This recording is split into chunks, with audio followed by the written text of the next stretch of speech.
Sayyidil Imam Muhammad bin Siddiq Ibni Ahmad Al-Ghumari radhiyallahu ta'ala bernasabkan intisab Al-Hasani, karena mayoritas di negeri Maghrib, Maroko itu rata-rata intisabnya intisab Al-Hasani.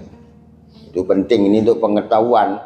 Setidaknya kita menceritakan zikrul maut, menyampaikan daripada mengingat kematian, zikrus sholihin itu tanzilur rahmah. Dan semoga hadiah kita membaca khotmil Quran mulai subuh tadi 7 kali khotmil Quran, 7 kali khotmil dalailil khairat lil Imamil Jazuli yang kita hadiahkan kepada Shahibul Qaul Al-Imam Al-Kutubi Sayyidi Muhammad ibni Siddiq ibni Ahmad bin Ahmad Al-Ghumari Al-Hasani radhiyallahu ta'ala menjadi energi positif bagi kita, sehingga apa yang kita baca termasuk terakhir tadi suratul Ikhlas, Ratibul Ikhlas yang kita baca tadi menjadi wasilah kita, ketersambungan ruhaniyah kita bersama a'immatus sholihin, bersama orang-orang siddiqin sholihin, dan insya Allah kita akan berkumpul bersama dengan beliau-beliau. Amin ya rabbal alamin. Jadi saya kembalikan tadi, Sayyidi Muhammad tentunya mempunyai keistimewaan.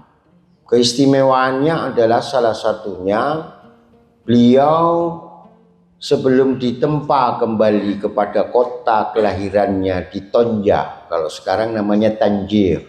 Tanjir, Tonja itu kalau ke Spain, ke Spanyol itu kurang lebih 40 menit lah kalau naik ferry itu perbatasan dari Maghrib ke Spanyol. Beliau menuntut ilmu di kota Fas atau Fes, ya, Ardul Aulia di Fes itu. Berarti kalau Al-Fakir cerita kota-kota ini bukan cerita, berarti saya sudah pernah mengunjungi, menziarahi, berjumpa. Ya. Karena sebuah hal yang tidak patut kalau di dalam Toreko itu cerita tapi tak kenal. Ngomong tapi tidak pernah rasa. Hati-hati. Sayyidil Imam berguru, bersekolah di Jami'atul Qarawiyin. Jami'atul Qarawiyin itu adalah jamiah university yang lebih tua daripada Al-Azhar Syarif. Ya. Didirikan oleh keluarga Al-Fihri, lebih tepatnya seorang perempuan yang salehah, Fatimatul Fihri, yang merupakan kakek buyut dari guru kita Syekhuna Idris Al-Fihri Al-Fasi hafizallahu ta'ala, yang saat ini menduduki rektorat yang ada di Jami'atul Qarawiyin di Fes, kota Fas. Kampus ini lebih tua daripada Azhar Syarif, dan alhamdulillah tahaddus bin ni'mah, santri Zawiyah Ar-Raudhah setiap tahun mendapatkan jatah beasiswa untuk di Qarawiyin itu sebanyak 2-3 alumni, 2-3 mahasiswa yang untuk diberikan beasiswa belajar di sana. Pemerintah, NU, Muhammadiyah maupun organisasi Islam belum bisa masuk Qarawiyin sampai saat ini, khususnya Qarawiyin Fas. Kalau Qarawiyin cabang misalnya di Casablanca, di Darbaidha, Casablanca ada. Abdul Somad itu di Darul Hadis, Farak min Qarawiyin. Duduk di sini UAS bersama Syekhuna Ahmad Marwazi hafizallah ta'ala. Alhamdulillah tiap tahun kita mengirim ke sana.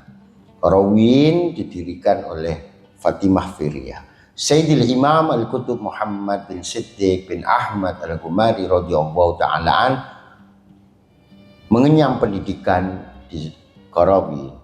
Sebagaimana Sayyidil Imam Al-Jazuli radhiyallahu ta'ala sahibud dalailil khairat. Begitu juga Sayyidi Ahmad Badawi radhiyallahu ta'ala, sahibul Shalawatil Badawiyah. Begitu juga Al-Imam Al-Kutub Sayyidi Abil Hasani Al-Syadili radhiyallahu ta'ala. Begitu juga Sayyidi Syekh Al-Arabi, ya, mendapatkan pendidikan yang sama di sana. Namun setelah selesai mendapatkan bimbingan rohani daripada Sayyidi Syekh Muhammad Ibrahim, yang merupakan penerus murid daripada kakeknya daripada Sayyidi Muhammad, yaitu Sayyid Al-Arif Billah Sayyidi Ahmad Al-Ghumari Al-Hasani, murid langsung daripada Al-Qutubil Kamil Mukammil Sayyidi Muhammad Al-Arabi Ad-Darqawi radhiyallahu ta'ala.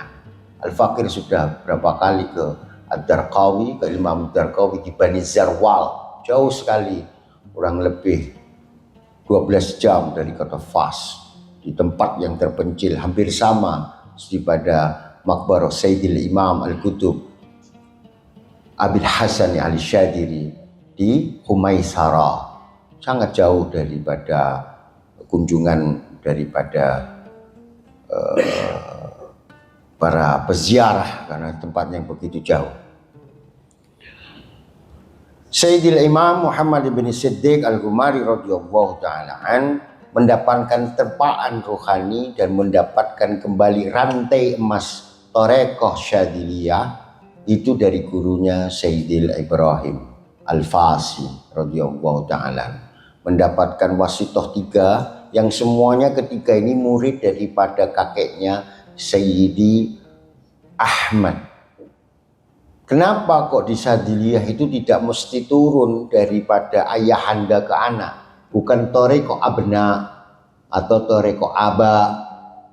Karena di dalam Thariqah Syadiliyah dicontohkan oleh Sayyidil Imam Abil Hasan Al-Syadili tidak diturunkan kepada putranya, tapi kepada murid terkasihnya, terkenasihnya, ya, murid kinasihnya, yaitu Sidi Abil Abbas Al-Musi. Sayyidi Abil Abbas Al-Musi tidak turun kepada putranya, meskipun punya mantu yang menjadi wali besar, Syekh Yaqut Al-Arsy, dipanggil Al-Arsy karena selalu syahada arash, Syekh Yaqut Al-Arsy, tapi turun kepada murid kinasihnya Al-Bahrain yang menguasai ilmu syariah wal haqiqah, Sayyidi Ahmad Ibn Atha'illah Sakandari Sahibul Hikam radhiyallahu ta'ala, yang dibaca oleh seluruh turuq sufiyah. Seluruh turuq sufiyah itu baca apa? Hikam Atha'iyah Asyadiliyah, baca burdah daripada murid daripada Sayyidil Ahmad bin Umar Al-Mursi, yaitu Sidi Muhammad Al-Busiri. Burdah itu Imam Busiri itu muridnya Sayyidi Ahmad Abil Abbas Mursi. Ibnu Atha'illah Sakandari murid daripada Sayyidi Ahmad Abil Abbas Al-Mursi. Ini rantai Syadiliyah, supaya belajar sedikit pengetahuan tentang rantai Syadiliyah, rantai emas Syadiliyah. Itu tidak semua, tidak ada yang turun dari murid ke murid ke murid. Berbeda dengan Qadiriyah yang kita juga mempunyai jalur kepada Sultanul Aulia Sayyidi Abdul Qadir Jilani radhiyallahu, ada dari anak kepada murid, berbagai macam. Begitu juga Sayyidi Muhammad yang kita hauli itu tidak mendapatkan langsung dari ayahnya, yaitu Sayyidi Siddiq Ibni Ahmad. Saya pernah tanya kepada guru yang merupakan cicit daripada, yang merupakan cucu daripada Sayyidil Imam Muhammad, kenapa Sayyidi Muhammad tidak turunkan kepada Sayyidi As-Siddiq? Kenapa melalui 3 gurunya, Sidi Syekh Banani maupun Sidi Ibrahim, Sidi Abdul Wahid Banani, Al-Fasi maupun Sayyidi Ibrahim? Oh, kondisi daripada ayahanda Sayyidi Muhammad itu di dalam majdub, di dalam kemabukan mahabbah, itu menjadi syarat, menjadi satu hal bahwa mursyid dalam Thariqah tidak boleh mengambil di dalam guru yang jadbah. Itu juga dikuatkan di dalam kitab Anwarul Qudsiyah di Sayyidi Abdul Wahab Asy-Sya'rani. Kalau ingin tarbiyah, dididik rohaninya, jangan ngambil daripada wali yang jadab. Karena wali jadab itu hanya untuk kesendirian fardiyah, dia tidak dijamek. Makanya tidak diturunkan daripada Sayyidi Ahmad ke putranya, tapi ke murid-murid dinasihnya. Oleh karena Sayyidil Ibrahim radhiyallahu ta'ala ketika mengembalikan rantai emas itu kepada Sayyidi Muhammad ibn Siddiq, aku kembalikan rantai daripada kakekmu kepadamu, karena engkau lah yang menjadi pewaris utama. Ya ikhwani fillah, salah satu riyadah untuk tazkiyatun nafas dari Sayyidi Muhammad ibn Siddiq ibn Ahmad dilatih oleh gurunya Sayyidi Syekh Ibrahim di Madinatul Qadim. Madinatul Qadim itu kota Fas lama. Kota Fas lama itu dikelilingi oleh tembok daripada benteng. Di dalamnya banyak sekali daripada maqamul aulia sholihin al-arifin. Ya. Sayyidil Idris Kabir, ya. Apa riyadah salah satunya? Dari Zawiyah Darqawi yang ditempa oleh Sidi Muhammad, setiap pagi Sidi Muhammad itu ke pasar Fes, di pasar itu diminta gantungan daripada tasbih. Tasbihnya itu diminta gantung begini, tasbih gede. Ya, kemudian zikir jahar, tahlil la ilaha illallah, keliling pasar, la ilaha illallah, la ilaha illallah, sampai yang seperti sabda Rasulullah SAW itu, zikir engkau sampai orang itu menganggapmu kal majnun. Jadi sama orang Fes ini dianggap Muhammad ini majnun, zikir kau teriak. Itu salah satu riyadah tazkiyatun nafas, penyucian dirinya, menenggelamkan ego kediriannya, ditenggelamkan di dalam iradatillah, di dalam kebersihan hati, sehingga semata dia tidak lagi zikir untuk dipandang manusia atau dipuji manusia. Malah bagus kalau semua manusia itu menganggap dirinya gila. Itu salah satu riyadah daripada Sayyidina Syekh Muhammad ibn Siddiq al-Dumari selama kurang lebih 3 tahun. Gimana Pak Muharram? 3 tahun, mulai besok antum tak kai tasbih, zikir teko zawiyah, ke pasar Tebet Barat, la ilaha illallah, la ilaha illallah, 3 tahun. Kegendengan yang sempurna ini, sampai diminta semacam itu. Kemudian ada satu kisah ini, karena nggak panjang, nggak menceritakan manakib nggak seperti manakib yang lainnya, hanya cerita untuk mengenang dzikrul sholihin, supaya kita mengenal siapa yang kita hauli yang ke-93 ini. Kemudian di dalam masa belajar itu beliau sering juga duduk di makam Sayyidi Syekh Ahmad Tijani radhiyallahu ta'ala, karena di Fes itu dekat ke Sidi Makbaronya Sidi Ahmad Tijani, dekat ke makamnya Sidi Ali Jamal, dekat kepada Sidi Syekh Idris, dekat, semua dekat itu, ya, di Madinatul Qadim. Termasuk di Babul Fatah itu Ardul Aulia, rata-rata hampir 70% daripada salsalah Dahabiyah kita, khususnya dari rantai sebelum Sidi Muhammadil Arabi, para masyayikh kita dimakamkan sana. Alhamdulillah, Al-Fakir telah dianugerahi untuk berziarah ke sana. Sayyidi Syekh Muhammad Siddiq pada suatu saat khalwah dan berdiam diri di Zawiyah Tijani.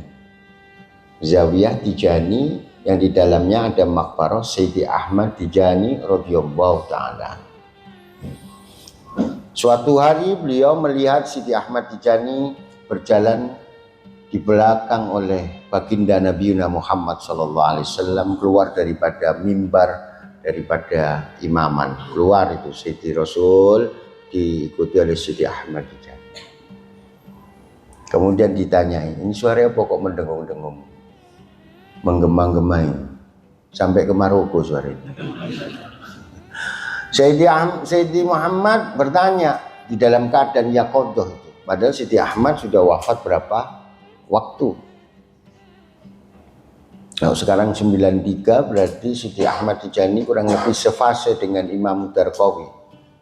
Siti Ahmad Tijani radhiyallahu ta'ala itu sefase dengan Maulal Arabi Darqawi. Alhamdulillah, saya meskipun Syadiliyah Qadiriyah, saya sudah berkunjung ke Aljazair, ya, ke tempat daripada kholwatnya Siti Ahmad Tijani maupun tempat kelahiran Siti Ahmad Tijani.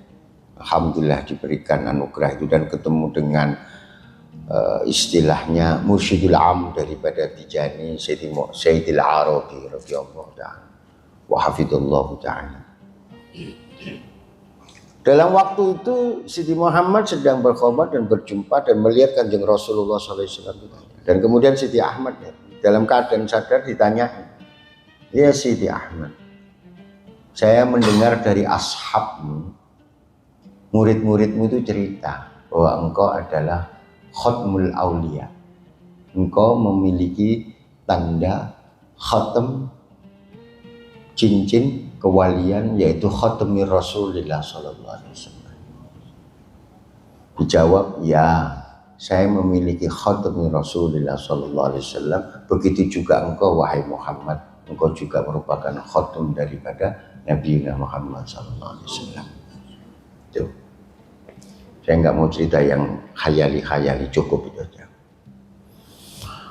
Sayyidi Muhammad kemudian balik kepada di Tonja, kemudian bina'u zawiyah siddiqiyah Darqawiyah Syadiyah. Siddiqiyah dinisbahkan kepada ayahandanya Siddiqiyah, dan juga tafa'ul wa tabarruk di siddiqini wa syuhada wa salihin alladzina an'ama Allah, yang diberikan kenikmatan siddiqin, syuhada wa salihin. Beliau mempunyai kekhasan membaca Bukhari dengan teknikal bacaan yang agak berbeda daripada para masyayikh yang ada di Tonja, di kota Tanjir. Selanjutnya beliau mempunyai istri, yaitu Sayyidah Fatimah ibni Ajibah binti Ajibah, binti Ahmad Ajibah, yang merupakan paman Siti Ahmad Ajibah. Tahu?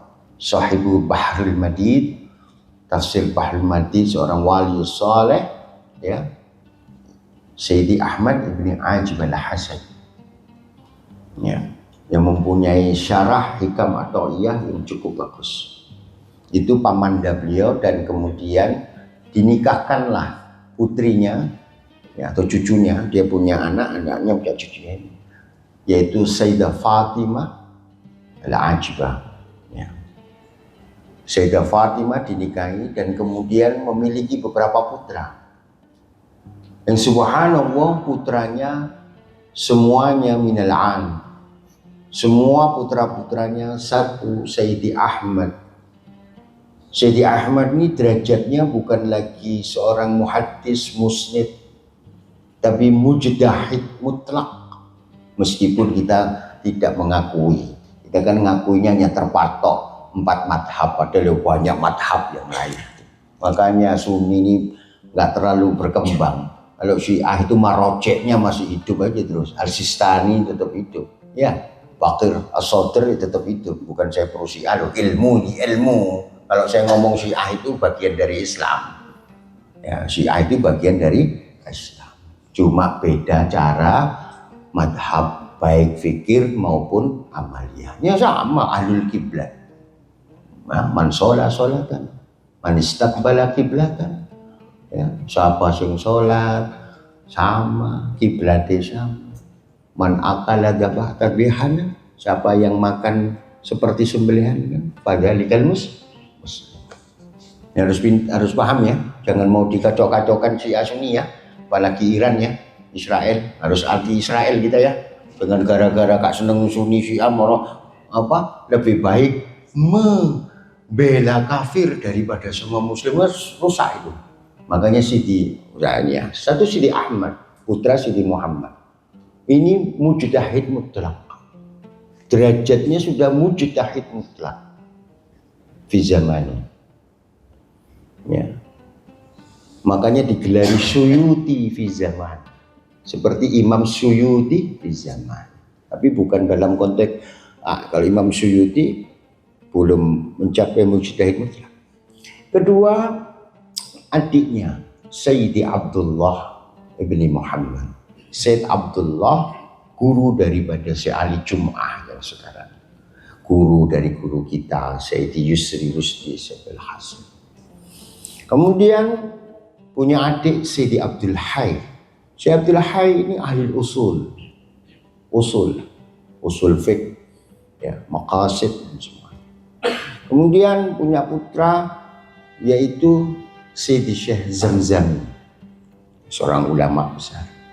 Yang kelima mempunyai putra dari ibu Sayyidah Fatimah, ini mempunyai 5. Dari istri Sayyidah Fatimah Al-Ajibah itu punya 5. Satu terakhir yaitu Sayyidi Syekh Abdul Aziz ibni Muhammad. Ya. Kemudian dari istri yang selanjutnya mempunyai 3 putra, 8 putra. Sayyidi Ibrahim, kemudian Sayyidi lagi Al-Hasan.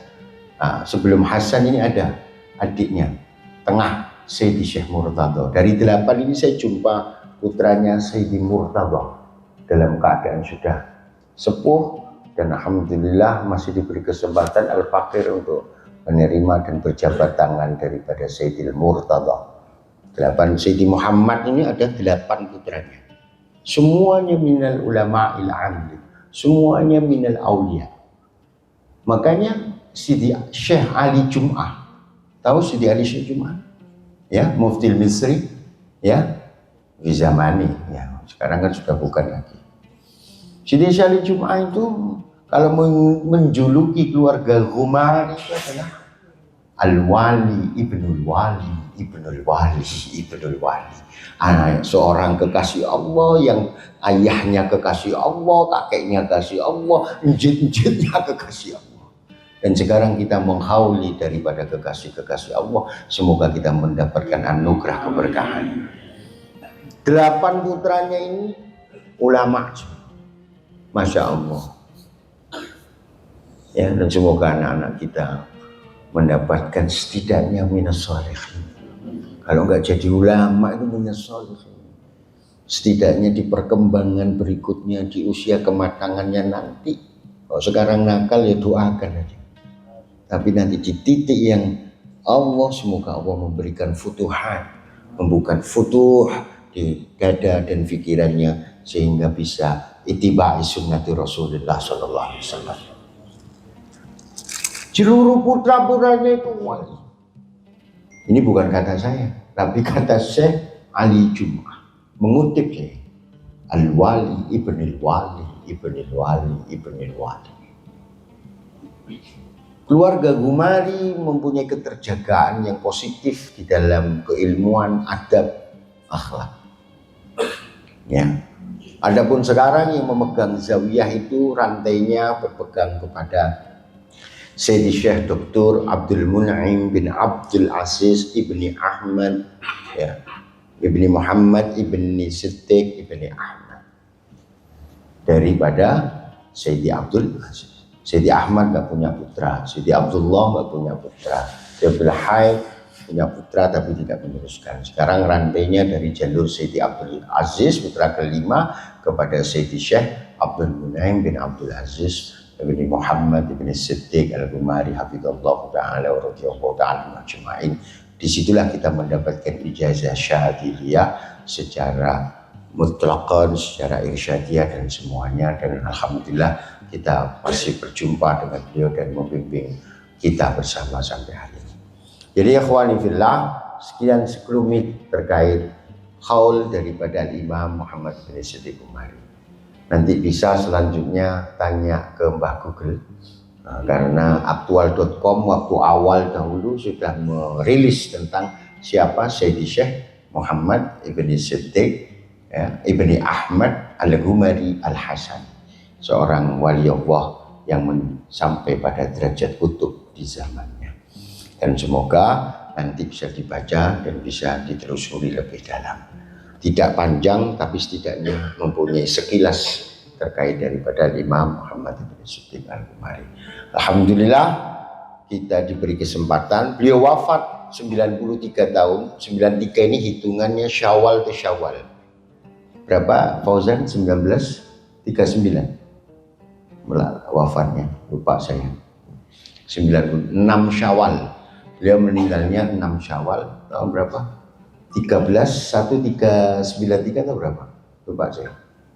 Kalau dihitung dikurangi 1447 sekarang. Ada di WA aku kamu, lupa. 93 tahun. 1447 kurangi 93 berapa? Berarti tahun berapa itu? Kalkulatormu direk.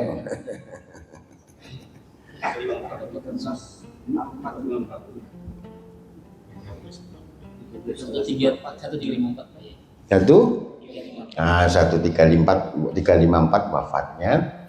Dan kemudian beliau dikuburkan di Zawiyah Siddiqiyah di kota Tanjir. Nah, itu dekat dengan Ibnu Khaldun itu, daerah Tanjir gitu. Di sekelilingnya dimakamkan putranya Sayyidi Abdullah, dimakamkan istrinya Sayyidah Fatimah, kemudian Sayyidi Abdullah, Sayyidi Abdul Aziz, Sayyidi Abdul Hayy. Kalau di sana itu Zawiyah itu kubur. Kalau kita di sini serem ya. Nah, kalau di Zawiyah itu Zawiyah di Maghrib sana, Maroko sana, belakangin bawah ini kayu ini. Nah, di sini makom-makom. Makamnya murid-murid dan semuanya. Nah, di tengahnya itu ada makam Sayyidi Muhammad bersama istri dan putra-putranya. Demikian sekilas daripada manaqib daripada Sayyidi Syekh Muhammad ibni Siddiq ibni Ahmad Al-Ghumari radhiyallahu ta'ala sallallahu surrah wa nafa'ana bi ulumih wa bisirri asrarih. Sebelum saya lanjutkan syarah Shaghir ala Hizbil Bahar, persilahkan panitia kalau bisa ngasih air tamu-tamunya. Dari tadi soalnya baca Al-Ikhlas banyak, baca ini kok nggak ada air. Semoga ada air, panitia bisa membagi. Alhamdulillah. Saya juga tak ngopi. Kalau di Zawiyah Raudhah hanya Khol Imam Syadili yang besar ya. Kalau A'imah semua di Kholi. Kalau kata Irawan kemarin di WA, wah itu nanti Syawal. Ya Irawan, mana Irawan? Kemarin di grup mana Irwan? Nah, antum bilang Syawal ya. Tapi ada disampaikan juga itu di awail Dzulqa'dah. Jadi ketika Imam Syadili itu dari Iskandaria menuju perjalanan, meninggal di Khumaisarah. Nah, itu dimakamkan di sana. Itu awakhir Syawal atau awail Dzulqa'dah. Kalau antum bilang tanggal berapa kemarin? Berapa? Antum ngutip dari mana? Yang English sama Husain langsung artikan Pak, gak ngerti bahasa Inggris loh. Apa itu Erwan? Bismillah. Tanggal berapa? Nggak ada riwayat yang fix itu. Yang ada cuma awakhir Syawal atau awail Dzulqa'dah. Tapi kalau Yaumul Arafah di Khumaisarah itu ramai. Ramai sekali Khumaisarah di Arafah, Yaumil Arafah di Khumaisarah. Kholnya itu di situ. Semoga ada diberikan energi untuk kemudian nanti kita bisa mengkholi Imam Syadili. Udah lama nggak mengkholi Imam Syadili. Tapi kalau mengkholi Imam Syadili ya nggak begini, harus nyetop jalan ya kayak tahun 2000 berapa itu? 2000 berapa ya? 18 ya. Nah, itu harus gede itu. Kalau mengkholi wali besar ya butuh besar energinya ya. Kambingnya, motongnya juga banyak. Kalau ini untuk memperingati supaya kita dzikrus sholihin supaya tersambung terus kepada para asal salah torekoh kita.